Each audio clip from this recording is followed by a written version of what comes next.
is on the 2014 Ole Miss College World Series team. Sikes, we got a video stream going as well, and Michael Borky has chosen the picture of you when you were back at TD Ameritrade at the time for the Home Run Derby in the sleeveless American flag Eagle logo T-shirt. Is this your best look ever?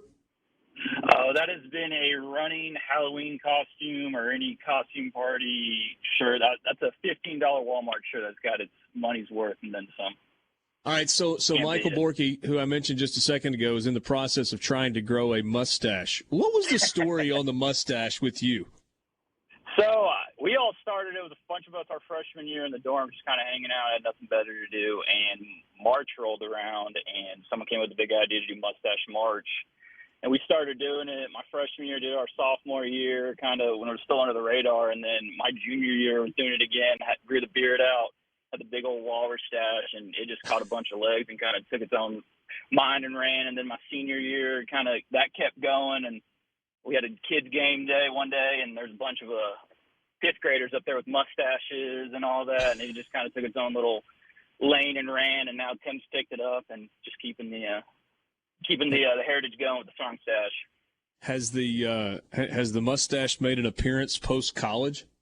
No, it has not. No, if I do shave, I look like a giant 14-year-old. So I'm pretty pot committed to this the beard life from here on out.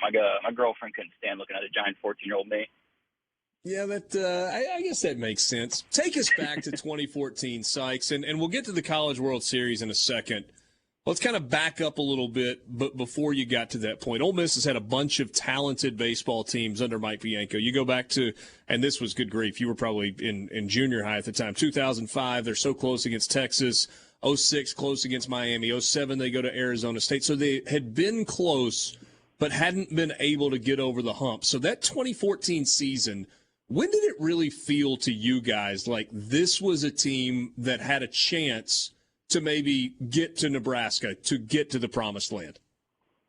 Honestly, we kind of, like you said, kind of similar to this team this year, a bunch of good older returner players, a bunch of good crop of young guys. And, yeah, we kind of took our licks in that 13 season the year before, highly ranked, kind of the wheels fell off a little bit for us through the SEC play and just didn't have a very good regional. So coming into that year, there was a lot of low expectations, honestly, for a lot of us and a lot of players. And we kind of came in there with a little bit of chip on our shoulder, got rolling, and then through the fall, through the spring, the actual season kicked off, and probably the second or third weekend of SEC play, we were playing Missouri. We had just dropped that series of South Carolina in Columbia, heartbreak, home run, last inning, lost in doubleheader, and kind of maybe came out slow in the midweek. And I remember B kind of jumped into us before the game and really chewed into us, kind of trying to light a fire underneath us that Friday night game. And I remember running out to go stretch right after that. And a bunch of the older guys are kind of laughing, shrugging it off, or years before, everybody kind of would be tight, really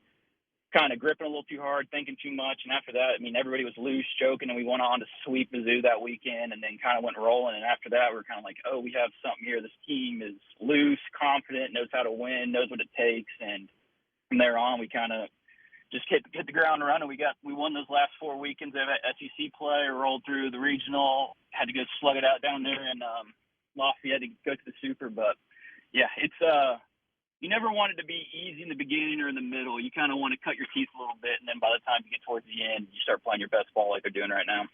All right, so you guys hosted a regional. You had to beat Washington a couple of times, did so in low-scoring games, and then you went to Lafayette, and they were the number 1 overall seed. I feel like there's some similarity to this team in that, it wasn't like you were going to Austin, Texas, or Louisville or Clemson out of the ACC. You were going to a group of 5 school with a ballpark where the fans were really passionate and right on top of you, difficult environment, but it wasn't an environment that was, like, bigger than anything you had seen. Does that make sense? No. Oh, no, absolutely. And it's funny you say that. A couple of former players, good buddies of mine that I played with down there, we were talking about that. I was like, this is eerily similar to that 14 Super Regional. You're kind of going down there with, I guess, not a non-Power 5 conference school, so they're really trying to show out the fans, the stadium, all that, really hostile environment, and kind of, what you're going to get going into, and they're not just going to give it to you. They're going to be a gritty, tough team, and that on top of it, playing in the hottest place on earth. So you get that whole combination going. It felt very similar to that 14 run. So you win the Lafayette Regional and you make the College World Series. For Ole Miss, that was the first time since 1972 that it happened. The first time you walked on the field at TD Ameritrade, what is now Charles Schwab Field, what was the emotion? Did it hit you when you walked in that stadium for BP practice before the College World Series began? Yeah, it hit us when we landed in Omaha. We kept joking after we won that Super Regional on the bus back to Oxford, practicing before. We're like, the shoe's going to drop. They're going to tell us we didn't make it. We can't go, something like that. Until we finally landed, we're like, oh, we're actually here. We're doing it. And you get to go out there for that first practice, do all that. And it is. You only get an hour out there, and I have never seen so many guys have fun for an hour-long practice. It's a bunch of little kids. There's kids everywhere asking for balls. There's just everything you dreamed of and pictured it being, it lives up to it and more. It is something. It's the Mecca. You grow up dreaming about playing in Omaha, and you finally get up there and you see it. And it's real, and think about all that stuff you had to go through in the fall and the spring, and it really makes it worth it. So, Sikes, what's the balance between, okay, this is what we've been playing for, let's soak it all in, and we came here to win baseball games? Because you guys played a tight one with Virginia. I think it was 2-1 in the first game. Then you beat TCU and you beat Texas Tech, maybe not in that order, and then had to play Virginia again. At what point are you able to kind of shut off oh, wow, this is what we've been trying to get to, and realize that it's like, man, this is baseball, and we're trying to keep the season alive?